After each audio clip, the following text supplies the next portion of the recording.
ಒಂದು ಕಾಲದಲ್ಲಿ ಮಲ್ಲಿಕಾರ್ಜುನ ಎಂಬ ಸಣ್ಣ ಹಳ್ಳಿ ಇದ್ದಿತು. ಆ ಹಳ್ಳಿಯಲ್ಲಿ ಅನಿಕೇತ್ ಎಂಬ ಬಾಲಕ ವಾಸಿಸುತ್ತಿದ್ದ.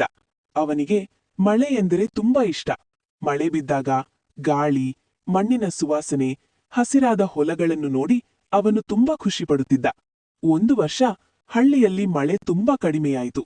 ಕೆರೆಗಳು ಒಣಗಿದವು, ಬೆಳೆಗಳು ಬೆಳೆಯಲಿಲ್ಲ. ರೈತರು ತುಂಬಾ ದುಃಖಿತರಾದರು. ಅನಿಕೇತ್ ಇದನ್ನು ನೋಡಿ ಬೇಸರಗೊಂಡ.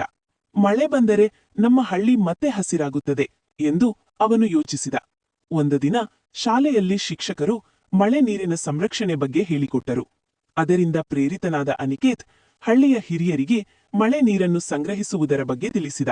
ಎಲ್ಲರೂ ಸೇರಿ ಮನೆಗಳ ಮೇಲ್ಛಾವಣಿಯಿಂದ ನೀರು ಸಂಗ್ರಹಿಸುವ ವ್ಯವಸ್ಥೆ ಮಾಡಿದರು. ಕೆರೆಯನ್ನು ಸ್ವಚ್ಛಗೊಳಿಸಿದರು. ಮುಂದಿನ ಮಳೆಗಾಲದಲ್ಲಿ ಭಾರಿ ಮಳೆ ಬಂತು. ಸಂಗ್ರಹಿಸಿದ ನೀರು ಕೆರೆ ತುಂಬಿಸಿತು. ಹೊಲಗಳಲ್ಲಿ ಬೆಳೆ ಬೆಳೆಯಿತು. ಹಳ್ಳಿ ಮತ್ತೆ ಹಸಿರಾಯಿತು. ಜನರ ಮುಖದಲ್ಲಿ ನಗು ಮರಳಿತು. ಅನಿಕೇತ್ನ ಸಂಘ ಯೋಚನೆ ದೊಡ್ಡ ಬದಲಾವಣೆ ತಂದಿತು. ಮಳೆ ಕೇವಲ ಪ್ರಕೃತಿಯ ವರವಲ್ಲ, ಅದನ್ನು ಉಳಿಸುವ ಜವಾಬ್ದಾರಿಯೂ ನಮ್ಮದೇ ಎಂಬ ಪಾಠವನ್ನು ಹಳ್ಳಿ ಜನರು ಕಲಿತರು.